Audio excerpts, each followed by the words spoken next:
Welcome back mga ropa, kwentuhan muna tayo. Pag-usapan natin napakatalinong diskarte na ginamit ni Coach Tim Cone at ng Koponan ng Gilas Pilipinas dito sa pangalawang game nila kontra sa Koponan ng Guam dito sa FIBA Asia Qualifiers. Naging sobrang effective nitong diskarte na to mga ropa kasi sa pangalawang beses ay hindi na naman nakaporma ang Koponan ng Guam kontra sa Koponan ng Gilas Pilipinas at overall din mga ropa, ang mga players sa Koponan ng Gilas Pilipinas dito sa game na to ay sobrang gandang performances din ang pinakita para sa Koponan ng Gilas. Talagang tuwang-tuwa ang lahat ng crowd na nanonood dito sa loob ng court ng Ateneo. Ngayon mga ropa, dito sa video na to, isa-isa may natin, papaliwanag ko sa inyo ang naging diskarte dito ng Koponan ng Gilas Pilipinas kung bakit madali nilang natalo ang Koponan ng Guam. Ito ang game analysis at breakdown. Ito ang napakatalino, sobrang genius at sobrang effective na diskarte na ginamit ni Coach Tim Cone at ng Koponan ng Gilas. Simulan na natin to. Okay game. Ngayon mga ropa, dito pa lamang sa unang parte ng laro sa possession dito ng Koponan ng Guam. Kitang-kita kagad natin dito, good defense kagad na ginawa dyan ng Koponan ng Gilas Pilipinas. At ang tendency outcome nito mga ropa, kitang-kita natin dyan. Gumana kagad ang sistemang triangle dito ni Coach Tim Cone. Na-foul si Junmar Pardo dyan sa may ilalim.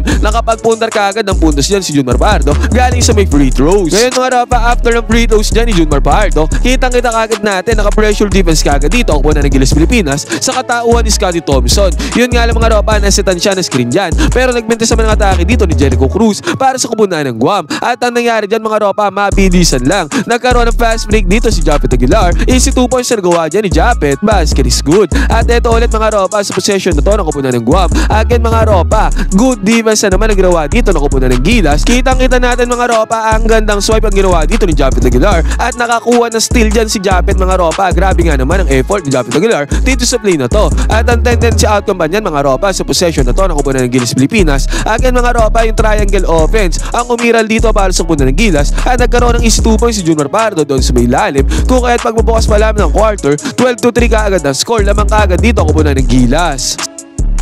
At eto mga ropa, after mag-free throw ni Junmar Pardo kasi nakakuha siya ng foul dun sa basket niya, kitang-kita kagad natin dito mga ropa, ito yung sinasabi ko na napakatalinong diskarte kagad na ginamit dito ni Coach Tim Cone. Pressure defense mga ropa, at kitang-kita natin sa pressure defense na yan. Nakakuha ng steal dito si Dwight Ramos mga ropa at ang tendency outcome yan. Nagkaroon ng easy 2 points sa Koponan ng Gilas Pilipinas, courtesy of Dwight Ramos. Basket is good. At hindi pa yan dyan natapos mga ropa. Again sa another inbound dito ng Koponan ng Guam. Again mga ropa, good defense na naman pero sa ibang tauhan, si Scottie Thompson naman na nakakuha ng steal dyan at nakapagpundar din ng fast break points dito si Scottie Thompson. Easy 2 points para sa Koponan ng Gilas Pilipinas. Kaya pagbubukas pa lamang ng first quarter mga ropa, tumataginting na 17-3 kagad na score. Nakapondo kagad sa punto sa Koponan ng Gilas Pilipinas pagbubukas pa lamang ng game. And then after pa rin yan mga ropa, dito sa may inbounds, pressure defense pa rin na na-apply dyan ang Koponan ng Gilas Pilipinas dito sa may backcourt. Buti nga mga ropa, ang gandang pass ang ginawa dito ni Jericho Cruz at ang gandang tira din naman ang ginawa dito ng Koponan ng Guam. Nakapagpundar sila dyan, easy 3 points, basket is good. At sa pagkakataon na to mga ropa, sa possession ng Koponan ng Gilas Pilipinas, gumagana talaga ang sistema dito ni Coach Tim Cone. Nagkaroon ng give and go play dito si Junmar Pardo, papunta kay Dwight Ramos, easy 2 points ulit ang nagawa dyan ni Dwight Ramos. And then after nito mga ropa, another good defense na naman ang ginawa dito ng Koponan ng Gilas Pilipinas. At dahil sa good defense na napunta ang possession sa Koponan ng Gilas mga ropa, hawak na naman ni Junmar Pardo yung bola dito sa position na to. Pansinin natin ang ginawa dyan ni JB32, kumat siya papunta dito sa position na to. And then kitang-kita natin, nag-pop dito si Scottie Thompson sa may ibabaw. Pagkat dyan ni Justin Brownlee mga ropa, dalawang defenders sa Koponan ng Guam ang nakuha niya dito. Kung kaya't nagkaroon ng enough space, enough separation si Scottie Thompson dito sa may 3-point area. At ang resulta niyan mga ropa, 3-pointer para sa Koponan ng Gilas Pilipinas. What a nice play, basket is good.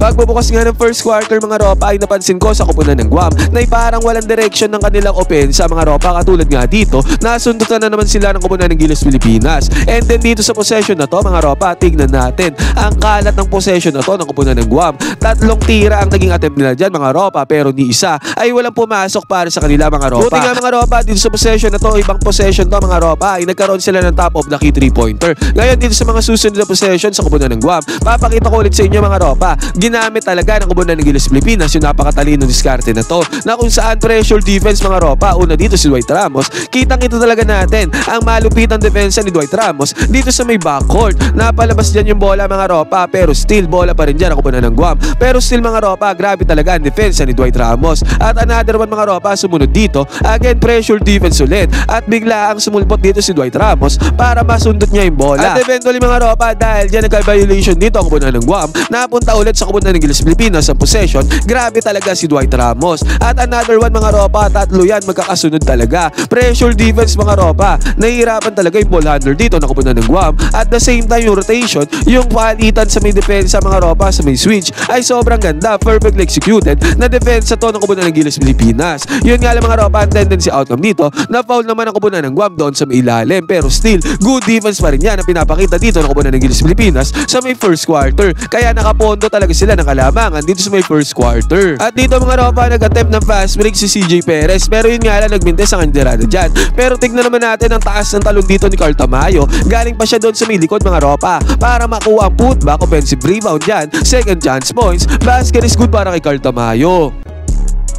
At sa pagkakataon na to mga ropa, again pressure defense ulit ang ginagawa ng koponan ng Gilas Pilipinas. Pero this time mga ropa, CJ Perez na ang pinasok dyan ni Coach Tim Cone. And still mga ropa, muntik pa nga mag-turnover dito ang koponan ng Guam. At eventually nga mga ropa, good defense pa ang ginawa dyan ni Kevin Gambao para i-block ang last shot dito ng koponan ng Guam. 32-15 na tapos ang first quarter mga ropa. Tumataginting na 17 points kagad ng baon na kalamangan ng koponan ng Gilas Pilipinas pagpasok ng second quarter. At itong clip na to mga ropa, pakita ko na din sa inyo. Nag-attempt dito ang koponan ng Guam. At kita-kita natin ang ginawa dyan ni Kevin Gambao. Kung titingnan natin to mga ropa, sa unang tingin parang basket interference ang ginawa dito ni Kevin Gambao. Pero may rule pala ang FIBA mga ropa na kung saan pagka tumama na o tumalbog na yung bola sa may ring ay pwede na yan galawin. Hindi yan tatawagan ng basketball interference. At dahil yan mga ropa, possession dito ng koponan ng Gilas Pilipinas ang nangyari dito. Nagkaroon dito ng 100 shot si Kevin Gambao. Ang lupit ni KQ dyan mga ropa, easy 2 points sa kanyang pundar. Basket is good. At eto mga ropa, sa possession na to ng koponan ng Guam,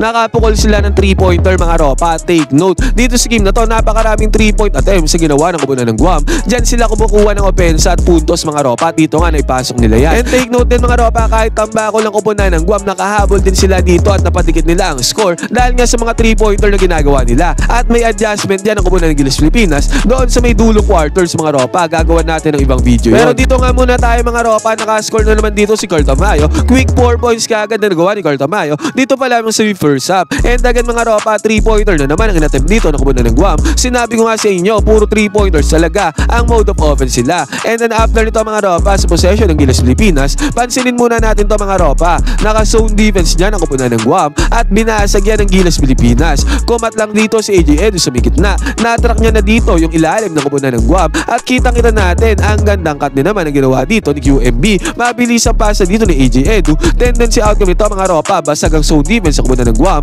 Easy 2 points na nagawa niya ni QMB. Basket is good. Napakagandang play. At again mga ropa, another 3-point attempt na naman ang pinakawalan dito ng koponan ng Guam. Pero again mga ropa, mintes ulit yan. Maalat din talaga sila sa 3-point shooting nila dito sa may first half. Pero nung kumanan na ng Gilas Pilipinas, ang nag-attempt ng 3-pointer dito sa may top of the key. Pasok kaagad daw mga ropa para kay Chris Newsome. Basket is good. Buti nga mga ropa, para sa koponan ng Guam, good penetration ang ginawa dito ni Jericho Cruz. Nakapagpundar siya dyan ng easy 2 points mga ropa. Basket is good. At again mga ropa, CJ Perez nangungulit-ulit dito sa depensa ng koponan ng Guam. Nakakuha na steal dyan si CJ Perez mga ropa, good steal yan. Pero sa possession na to mga ropa, good defense din ang laro dito ng koponan ng Guam. Yun nga lang mga ropa, good defense pabalik ang ginawa dito ng koponan ng Gilas Pilipinas. KQ mga ropa, pinasa kagad ang bola kay CJ Perez. Tendency outcome nito mga ropa, easy 2 points na naman nagawa dito ng koponan ng Gilas Pilipinas dahil sa kanilang depensa dito sa may backcourt. Basket is good. At sa senaryo nga na to mga ropa, dalawa magkasunod na puntos ang ginawa dito ni QMB. Una na nga itong teardrop attempt niya mga ropa, 100 yan para kay QMB. At itong pangalawa mga ropa ay galing dito sa may clean up offensive rebound. Easy 2 points na nagawa dyan ni QMB sa may second chance points. Basket is good.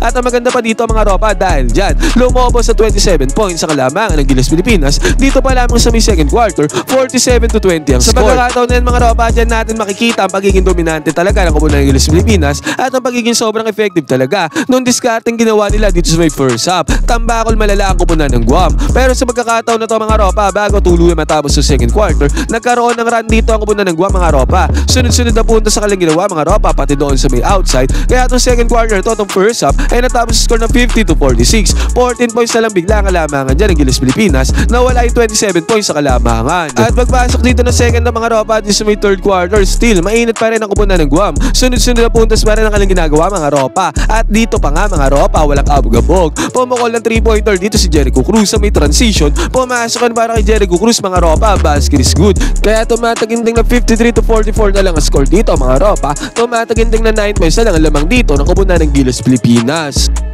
Napa-timeout dyan ang kupunan ng Gilas Pilipinas mga ropa na after naman ng timeout na to. Nagpukol dito si Kevin Jambao ng 3-pointer pero mintis yan. Bumalik ang bola sa kanya mga ropa na iswing niya yung bola papunta kay JP32 at pumasok ang 3-pointer dito ni Justin Brownlee, basket is good. Pero ang kupunan ng Guam mga ropa ay agaran nakasagot dito sa 3-pointer nila mga ropa sa may top of the key. At sa pagkakataon na to mga ropa, heto na. Nag-take over mode na dito si JP32. Atake dyan ni Justin Brownlee mga ropa, nakapag-counter kagad siya ng easy 2 points, basket is good. Pero ang Guam mga ropa sa pagkakataon na to ay nakikipagsagutan na ng offense sa kupunan ng Gilas Pilipinas. At ito pala mga ropa, matatalakay pala natin yung isa pang diskarte na ginamit dito ni Coach Tim Cone. Dahil nga puro sa 3-pointer at perimeter ang ginagawa ng kupunan ng Guam, puro long range bombs. Ang ginawa niya dito ng adjustment mga ropa ay kitang-kita natin to mga ropa pag nag-screen ng kupunan ng Guam dito sa may babaw. Nagsushow ka agad dyan si QMB mga ropa para hindi na magkaroon ng pwesto, ng position, ng space ang ball handler ng kupunan ng Guam dito sa may area sa may long range bomb. At para sa akin mga ropa, naging sobrang effective yung adjustment na ni Coach Tim Cone mga ropa dito sa huling quarters ng laro.